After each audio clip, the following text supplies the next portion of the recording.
Shalom, bangkit dan bercahayalah. Kita membaca firman Tuhan hari ini Markus pasal 10 ayat 13 sampai ayat yang ke-16. Dan saya akan bacakan kepada Bapak Ibu Saudara sekalian ayat yang ke-15 dikatakan oleh Tuhan Yesus. Aku berkata kepadamu, sesungguhnya barang siapa tidak menyambut kerajaan Allah seperti seorang anak kecil, ia tidak akan masuk ke dalamnya. Ini pesan yang menarik. Tuhan seolah memberitahu kepada kita bahwa kita perlu menyambut kerajaan Tuhan seperti anak kecil. Apa maksudnya? Nah, menurut saya ada 3 hal yang bisa kita pelajari dari ilustrasi atau analogi anak kecil ini.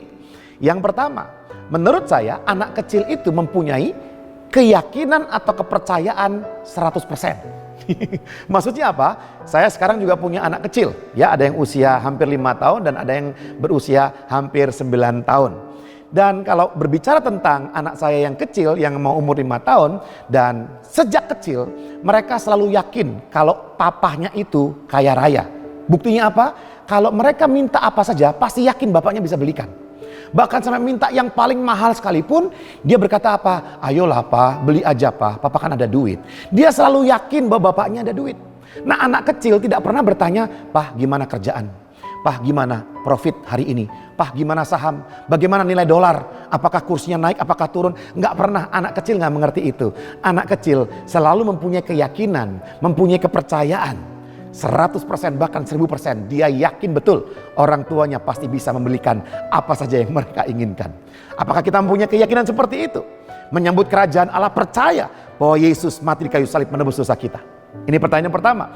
Yang kedua, anak kecil itu selalu mempunyai motivasi yang tulus. Ya, motivasi yang tulus maksudnya apa? Mereka tidak pernah mempunyai sebuah motivasi atau rencana jahat yang jangka panjang. Ya, nanti rencana yang pertama saya akan minta papa masuk kamar, nanti saya akan pijitin papa, nanti setelah itu saya akan minta ini, akan minta itu. Memang berkembang secara kognitif anak-anak, mungkin mereka bisa melakukan itu sekedar 1 step. Maksudnya 1 step, ya saya pijitin papa lah.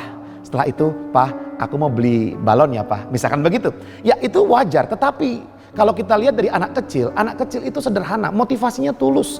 Kalaupun dia minta sesuatu, dia akan berkata begini, Pak, saya mau minta ini, Pak. Ya udah, Pak, aku bikinin kopi ya, misalkan begitu. Ya, tetapi kalau kita bicara tentang untuk selanjutnya, anak kecil tidak pernah mempunyai sebuah pemikiran yang kompleks, motivasi yang jahat, atau merencanakan sebuah rencana yang kedepannya menguntungkan dia, tidak. Mari kita miliki motivasi yang tulus. Kita mengikut Tuhan, kita percaya pada kerajaan surga karena kita tahu kita mencintai dan mengasihi Tuhan. Dan yang ketiga, anak kecil mempunyai rasa ingin tahu yang besar.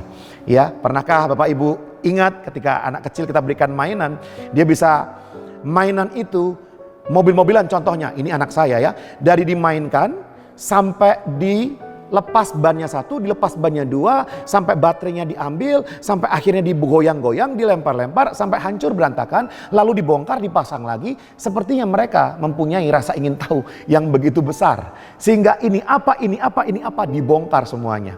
Ya, dan anak kecil selalu ingin tahu, ingin dekat, ingin mengenal, ingin mengerti siapa Tuhan itu. Ya, dan ketika kita menjadi seperti anak kecil yang percaya kepada Tuhan 100%, yang mempunyai motivasi yang tulus hanya mencintai mengasihi Tuhan, yang mempunyai rasa ingin tahu, mengenal Tuhan lebih dalam lagi, maka kualitas inilah yang Tuhan inginkan untuk Bapak Ibu Saudara sekalian dan saya miliki semuanya. Mari kita lakukan bersama-sama. Terima kasih Bapak yang baik, kami mengucap syukur.